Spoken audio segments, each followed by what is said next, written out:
আপনি একটা নতুন বাইক নিছেন আর নতুন বাইকটাতে আপনার বাইক নেওয়ার পরপরই আপনাকে 5,000 বা 6,000 আরপিএমে আপনার বাইকের আরপিএমটা লক করে দিছে শোরুম থেকে। এখন আপনি তো রিল্যাক্সে চালায় যাচ্ছেন, আপনার বাইকে 80, 90, 100 উঠায় যাইতেছেন। এখন আপনি তো ভাবতেছেন আপনার বাইকের আরপিএম তো লক আছে, তাইলে আমি স্পিড উঠাইতেছি তো সমস্যা নাই। এখন এইখানেই হচ্ছে একটা বিষয়টা হচ্ছে আরপিএম লকের যে বিষয়টা, ওইটা আপনারা কি করবে জানেন? একটা আরপিএম লাইট আছে, দেখছেন আমাদের জিক্সারে? এই যে এই লাইটটাকে বলে আরপিএম লাইট।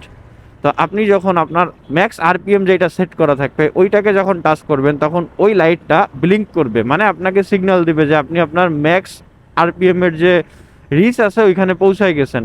কিন্তু এমন না যে আপনি 5,000 আরপিএম এ লক করছে আর আপনি 5,000 থেকে 6,000 আরপিএম এ চালাইতে পারবেন না। বাইক কিন্তু 6,000, 7,000, 8,000, 9,000, মানে আপনার বাইক যত দূর পর্যন্ত যাবে তত দূর পর্যন্তই আরপিএম যাবে। কিন্তু আরপিএম যদি লক করা থাকে সেক্ষেত্রে আপনার কি হবে, ইন্ডিকেটরে আপনাকে একটা সিগন্যাল দিবে।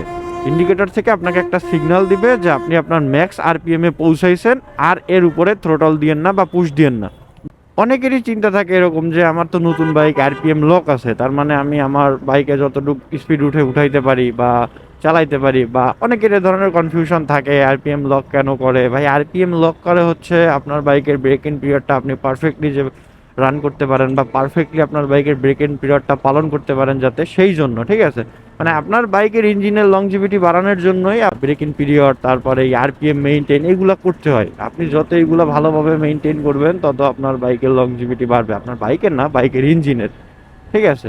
এখন প্রথম অবস্থায় যদি একটা বাইক কিনে আপনি টানাটানি শুরু করেন, ভাই ওরে তো মনে করেন যে স্মুথ হইতে একটু সময় দিতে হবে, তাই না? আর সেই সময়টুকুকে ব্রেক ইন পিরিয়ড বলে, আর এই সময়টুকুতে আপনি একটু আরপিএম মেইনটেইন করে চালাবেন। সব বাইকে কম বেশি একটা আরপিএম সেট করে দেয়, লক করে দেয় একটা আরপিএম এ, কিন্তু তার মানে এই না যে আপনি ওই আরপিএম এর বেশি আপনার বাইকে উঠবে না, এমন না। ম্যানুয়ালি এটা কোনোভাবেই সম্ভব না। হ্যাঁ, একটা একটা সিগন্যাল দিবে আপনাকে যে আপনি আপনার যে আরপিএম এ আপনার বাইকটা সেট করা আছে ওই আরপিএম পর্যন্ত যখন যাবে তখন আপনার ওই সিগন্যালটা আপনাকে আপনাকে দেখা যাবে যে ওই যে আমার যে লাইটটা দেখালাম ওই লাইটটা একটা ব্লিঙ্ক করবে বা আলো দিবে। এক এক বাইকে এক এক রকম সিস্টেম আছে, ঠিক আছে? কিন্তু আপনি আপনার বাইকে চাইলে সর্বোচ্চ স্পিডও গেইন করতে পারবেন, কিন্তু সেক্ষেত্রে আপনার বাইকের জন্য ক্ষতি। তো আপনারা সবসময় জিনিসটা খেয়াল করবেন আর লিমিটের থেকে সবসময় একটু কম রাখার চেষ্টা করবেন। ধরেন আপনার বাইকে আরপিএম সেট করা আছে 5,000, আপনি 45, 47-এর উপরে আপনার বাইক আরপিএম এ রাইড করেন না, আপনার বাইকের জন্য ভালো।